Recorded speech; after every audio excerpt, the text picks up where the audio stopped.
Bonjour à toutes et à tous, bienvenue dans ce nouvel essentiel du PSG. Paris affronte Nice ce samedi au Parc des Princes à 21 h. Alors on fait un point sur le groupe parisien, puis on donne notre équipe possible et nos pronostics. Et c'est le grand retour de cette rubrique à deux après une bien trop longue absence, plus d'un mois, c'était long, c'était terrible, mais enfin, le grand duo avec l'inépuisable Arthur, je le sais. On est après une trêve, on se retrouve tous les deux sur cette vidéo qu'on aime tellement. Je le sais, tu es heureux au moins à 10 sur 5. Ah oui, non, mais 10 sur 5, c'est évidemment. On pourrait dire 2 sur 1, ça marcherait pareil. Non, non, Oui, je mais suis c'est sur très 5. content. Entre nous, c'est sur 5. La reprise de la Ligue 1, mais c'est surtout les 44 prochains jours qui m'intéressent parce qu'après, je sais qu'il y aura un terrible trou. Mais bon, ça sera une Ouais. Coupe du Monde, donc voilà. Dur. Ce sera peut-être une trame intentionnelle un peu plus supportable que d'habitude, mais c'est quand même un mois et demi sans PSG, c'est presque aussi long que l'été. Ce sera terrible, mais là, tu l'as dit, on commence pour l'instant, on peut rester concentré. 11 matchs, 44 jours, et d'abord ce match contre Nice. Avant de démarrer le petit tour, groupe parisien, équipe possible, pronostic. N'oubliez pas bien sûr le petit j'aime sur la vidéo pour nous soutenir. Et puis abonnez-vous en activant la cloche pour être sûr de ne rien manquer de nos vidéos. C'est parti pour le point sur le groupe du PSG, et c'est presque fou, on finirait par s'y habituer cette saison, après des mois à vous annoncer des listes de 10 absents. Aujourd'hui on n'en a que 2, ça me fait encore tout bizarre, on a un blessé, Presnel Kimpembe, devrait revenir à peu près à la fin du mois, la dernière date évoquée c'est le 25 octobre, c'est pas encore tout à fait sûr. L'autre absent ce sera Marco Verratti qui était blessé pendant la trêve, il a repris l'entraînement collectif ce vendredi, mais il est suspendu pour ce match contre Nice. La bonne nouvelle c'est qu'il devrait être prêt mercredi prochain contre Benfica, et pour aujourd'hui seulement 2 absences, c'est un peu la fête, et avec tout ça, je laisse Arthur proposer son équipe parisienne. Écoute, on va commencer classique, hein, avec ce bon vieux 3-4-2-1, on va dire, puisque c'est comme ça qu'on doit l'appeler, avec Gianluigi Donnarumma dans la cage, Sergio Ramos, Marquinhos, Danilo, Mendes, Hakimi, Vitinha, Fabian Ruiz plutôt que Renato Sanchez qui revient de blessure. Et Ouais. puis j'ai bien envie de voir Fabian Ruiz sur plus longtemps. Et en attaque, Mbappé, Neymar, Messi. Je fais pas tourner, mais bon, ça tu t'en doutais puisque du coup sinon j'aurais pas posé la question hier, etc. Évidemment, je suis assez d'accord avec ce que tu vas déjà me dire sur Lionel Messi, On se connaît trop mais maintenant. mais voilà, je me base sur ce que Galtier va sûrement faire, en tout cas mon ressenti de ce qu'il va faire. Et pour moi, ça va pas être des grands changements. Et voilà, il va un pour un, Verratti. Le reste, ça va être l'équipe type, à moins qu'il qu'il ait vu au retour des entraînements un petit problème quelque part pour un des joueurs. Oui, bah c'est justement, mais c'est là, on se connaît trop, tu sais déjà ce que je vais te répondre alors que j'ai pas encore parlé. Il y a eu les vidéos d'hier, et puis de toute façon on est un duo, on habite presque ensemble. Ton équipe globalement, on va faire rapide, hein, je suis assez d'accord, ça me plaît bien. Pas Renato Sanchez titulaire, il revient de blessure. Plus Fabien Ruiz, tu l'as dit, et on a envie de le voir un peu plus, il y a eu des choses intéressantes, des petits loupés, mais je pense que c'est des manques d'automatisme, donc j'ai bien de le voir titulaire. Avec Vitinha à côté de lui, beaucoup de mouvements, je pense que ça peut être assez intéressant, avec la belle attaque aussi devant.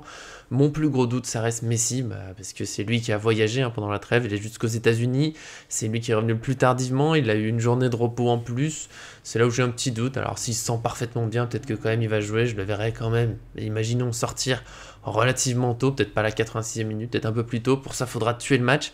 C'est là où je pense, peut-être, qu'on tourne effectivement vers ton équipe. On sait que dans la vidéo d'hier, j'avais parlé plus de rotation, peut-être pas maintenant. Là, c'est voilà, faut redémarrer fort, faut retrouver tous les automatismes tous ensemble, retrouver la pleine confiance offensive. Et Galtier en conférence de presse a bien dit qu'il voulait justement que ces joueurs soient un peu plus tueurs pour pouvoir faire tourner.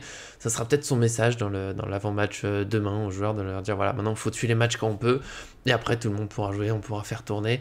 Ça me ferait plaisir, même si voilà, on serait pas non plus surpris de 3 petites rotations. Alors Messi, oui, peut-être, l'un des pistons éventuellement, même si voilà, Hakimi a joué plutôt pas mal pendant la trêve, mais en même temps il arrive toujours à enchaîner, très peu blessé. À gauche, Nuno Mendes, comme d'habitude avec le Portugal, premier match remplaçant, deuxième match titulaire, donc je pense qu'il peut enchaîner aussi. C'est le match de Ligue des Champions en plus, il est pas trop proche, un mercredi ça laisse un peu de temps, donc oui, je le sens bien aussi. La grosse équipe pour commencer, si possible, on plie le match et après on peut faire tourner un petit peu, peut-être un Bichiabou en défense éventuellement, voilà, d'autres petites choses au milieu, Solaire qui aura du temps de jeu, Sarabia, Ekitike, il y a des options, mais en tout cas je te suis. On passe maintenant à nos pronostics pour cette rencontre, et comme le veut la tradition, Arthur a donné son équipe, je me lance en premier, j'avoue, voilà, je suis un peu timide, ça fait un peu plus d'un mois que je l'ai pas fait, je sais plus comment Arthur me voit, est-ce que je suis trop optimiste, est-ce que je suis fou, pessimiste, peut-être qu'il me jettera la pierre, on verra ça.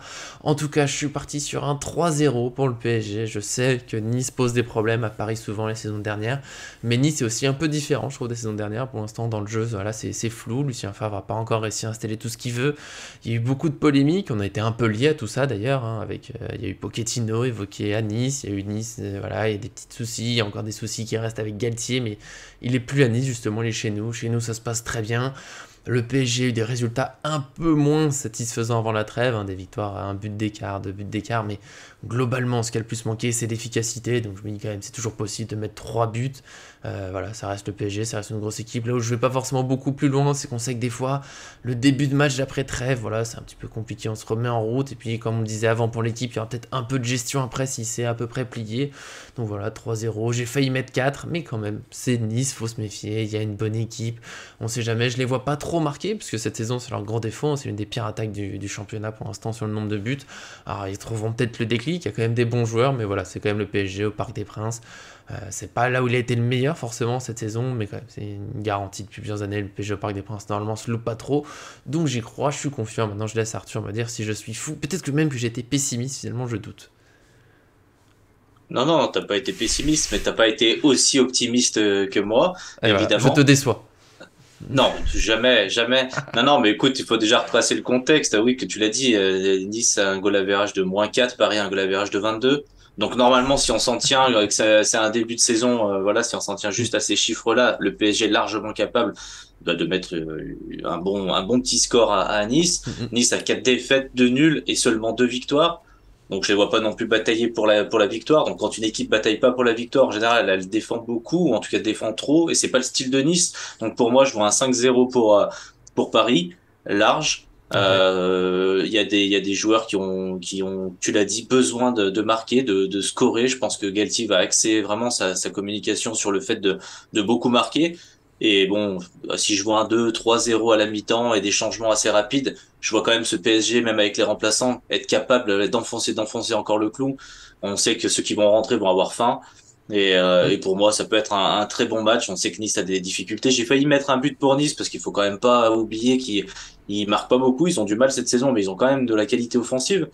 Mais Clairement. bon, ça sera 5-0 parce que voilà, c'est la reprise, je suis content, le début des 11 matchs en 44 jours et ce PSG qui doit nous rappeler qu'ils sont capables de mettre 5 buts à une équipe, à n'importe quelle équipe de Ligue 1.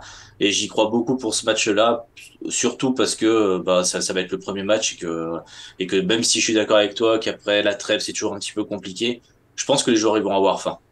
Ah bah ça me plaît, je pense que tu l'as dit. En fait, t'as tout à fait résumé mon esprit. Il faut rappeler que le PSG peut mettre ses gros scores, je le sais, dans le fond.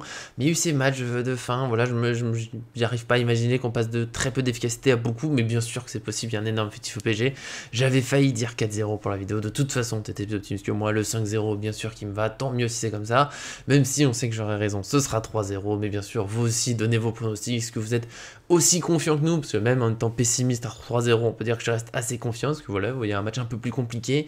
Est-ce que vous pensez que ce sera encore plus un massacre avec Arthur? Est-ce qu'on peut monter à 6, 7? On sait jamais. Il y a un potentiel exceptionnel au PSG quand même, faut pas l'oublier, quand tout le monde est en pleine forme. En tout cas, évidemment, je vous souhaite un très bon match. Nous, évidemment, on va regarder ça, on en parlera en direct. Puis on fera un débrief avec vous en vidéo comme d'habitude. Donc abonnez-vous pour ne rien manquer. Et bien sûr, pour aujourd'hui, merci Arthur, ça fait plaisir, ça fait du bien de se retrouver pour ces vidéos-là. C'est un peu la base de notre chaîne, de nos vies, j'ai envie de dire. Écoute, non, merci à toi. Il faudrait qu'on pense à cumuler nos pronostics pour faire un seul pronostic final. 8-0. Allez, c'est pas impossible. on, sait, on sait jamais, on verra. En tout cas, voilà, on espère que ce sera un très beau match. Pourquoi pas beaucoup de buts, ça fait toujours du bien. Et puis, bien sûr, je vous l'en dis, hein, je vous souhaite un bon match, profitez bien. Et puis, évidemment, comme toujours, merci à tous de nous suivre et à très bientôt sur cette chaîne.